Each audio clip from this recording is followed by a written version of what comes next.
In this video, we're going to go over the very best deck for you to use here in Arena 20 in Clash Royale. This is by far one of the most fun arenas to play in with this deck that we're about to go over. But before we do go over this deck, make sure to like the video and subscribe to the channel with all notifications on. It really does help the channel and lets us know that you want more content like this. We'd greatly appreciate it. But if you do want to fly through boot camp fast, the deck that you're going to want to use is the double elixir loon freeze deck. This is by far one of the scariest high risk, high reward strategies here in Clash Royale. The win condition is pretty simple: get your balloon to the tower. With support from Lumberjack Rage or just a well timed freeze, a single push can take down a tower instantly. The bowler is going to add massive defensive control, especially against ground swarms and bridge spam. And in the air, Inferno Dragon is going to melt tanks, while the Electro Dragon pushes in check with its own chain stun. That chain stun is going to swamp storms and reset other troops. Tornado is also going to be perfect for small support here, grouping enemies together for the bowler and the Electro Dragon splash, and synergizing with Freed for devastating combos.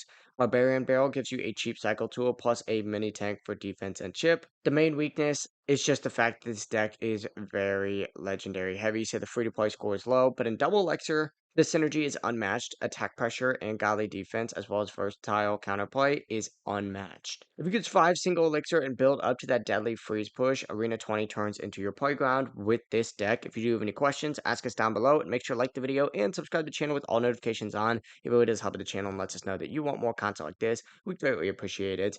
Have a great rest of your day. Peace.